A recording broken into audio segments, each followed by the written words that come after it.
Julie, thank you for your time today. At Canada HealthNet, we try to help to promote innovative companies and new technologies in healthcare in Canada. And your company, being a very innovative medical device, we'd like to hear more about what you guys are doing right now with your product, and also hear about what are some of the partnership opportunities or resources that you're looking for. So BresoTEC is a Toronto-based company working in sleep apnea and related diseases. BresoTEC stands for Breath Sound Technologies.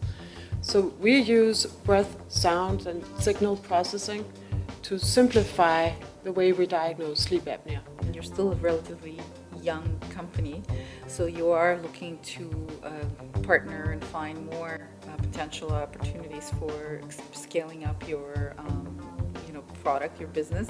What kind of partnerships are you looking for? Key challenges in innovation in healthcare is, well, there are many, but at least two. One is funding. So we are looking for partners who would like to work with us to make attractive offerings and opportunities for, you could say it would be investors. It would also be different types of partnerships that give us access to funding. Another key challenge in bringing innovation to market is reimbursement and market access. And we are looking for partners who want to co-design, who want to be part of the change, who want to be the pilots to see how this simple technology can improve clinical practice, can improve access to care for people living with undiagnosed sleep apnea.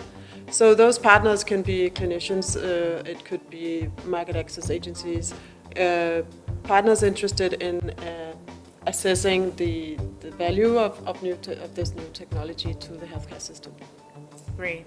And what have you done so far? What are some of the partnerships that have been successful for you? So our research partnerships with UHN and Toronto Rehab and University of Toronto and so forth are very valuable to us. We have access to resources, expertise and experience, and also physicians who will give us input when we make decisions along the way. Other partners have included MAS and many of the communities at MAS Innovation, MAS Discovery District. We have invested in the project called MAS Excite, which is basically a clinical trial, third-party clinical trial and health technology assessment, and a panel of experts and decision makers from different stakeholders, including the Ministry of Health, who will assess your technology and recommend for reimbursement. So that's has been a big partner, and we have gone through that, and we were the first product to graduate from that process. And the Ministry of Health announced last year that they would initiate a demonstration project with our technology.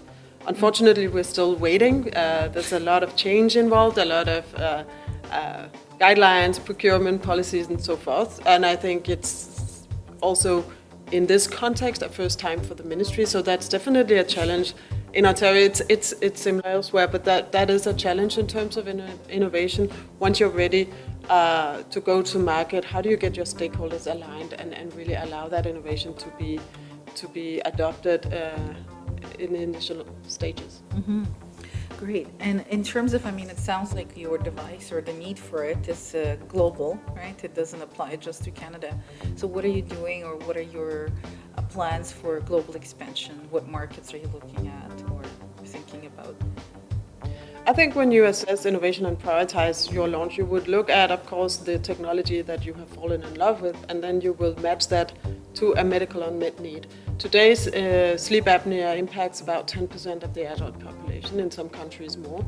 And if you live with undiagnosed sleep apnea, you have a higher risk of different cardiac diseases, stroke, etc., even traffic accidents because of daytime sleepiness. And actually only 15% of people living with sleep apnea are diagnosed globally. That's because of technology, the complexity of the technology is available. It's because of access to specialized physicians. It's because of lack of awareness. And it's because the technologies are inadequate. So when we assess countries to launch, we assess what are the current guidelines, what's the current environment around willingness to change. And certainly, of course, US represents at least 40% of the value of this market, as in many other life science markets.